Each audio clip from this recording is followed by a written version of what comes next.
Les apparences ont volé en éclats.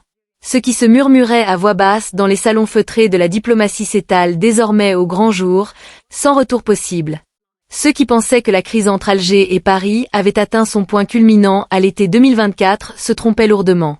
Ce que nous vivons aujourd'hui marque un basculement. Un tournant brutal.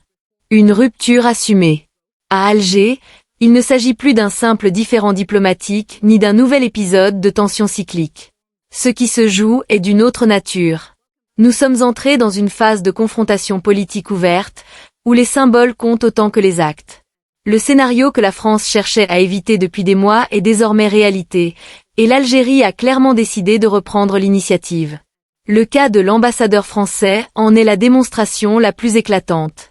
Stéphane Romatet n'est plus considéré comme un interlocuteur diplomatique indésirable, mais comme une personne dont la présence sur le territoire algérien n'est plus acceptée.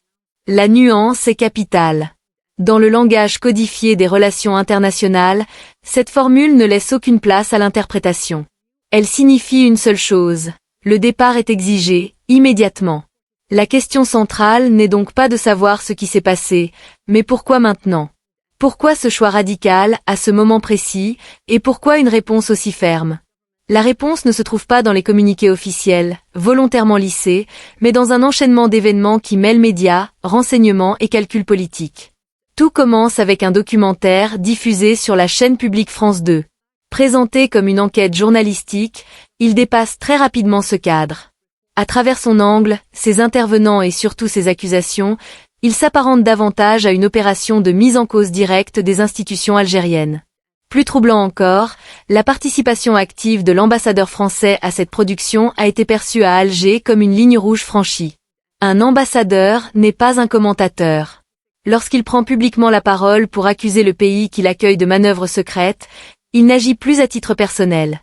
Pour les autorités algériennes, ce n'était pas une initiative isolée ni un excès médiatique, mais un signal politique clair, interprété comme une validation implicite de l'État français.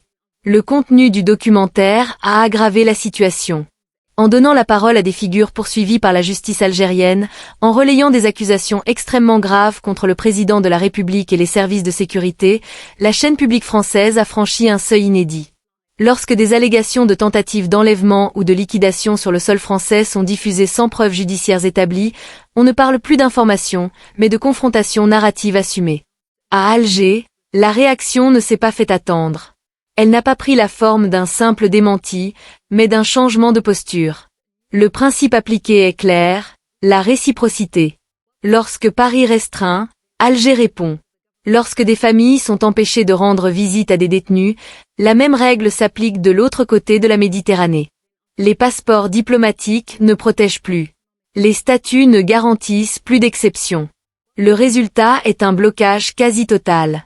Les canaux traditionnels sont gelés, les échanges réduits à leur minimum vital. Cette situation n'est pas née du jour au lendemain.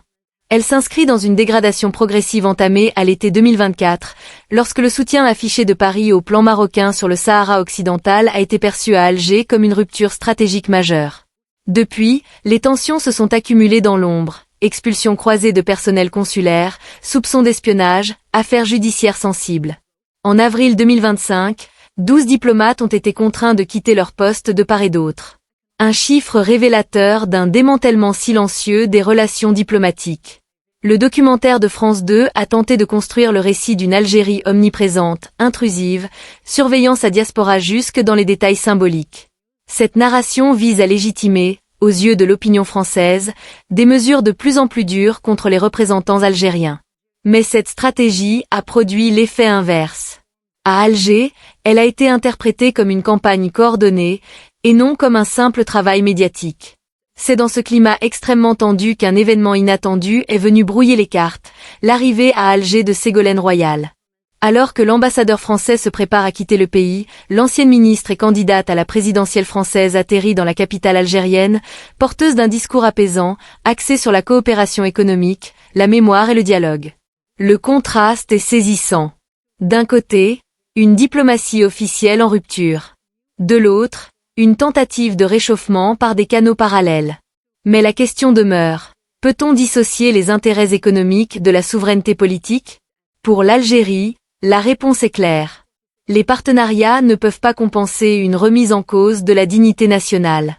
Aujourd'hui, le message algérien est assumé, frontal, sans ambiguïté. Le dernier communiqué du ministère des Affaires étrangères l'a confirmé, le documentaire est qualifié de mensonger, et l'implication d'un média public français est considérée comme un acte politique à part entière.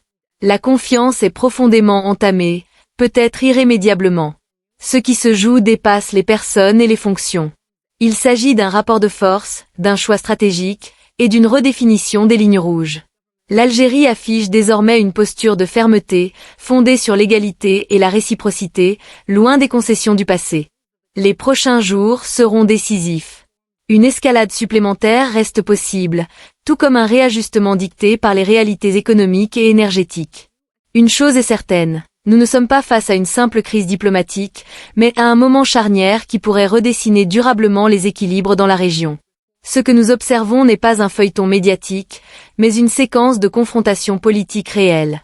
Et dans cette séquence, l'Algérie avance avec une carte qu'elle considère non négociable, sa souveraineté, et une dignité qu'elle affirme ne plus être prête à marchander.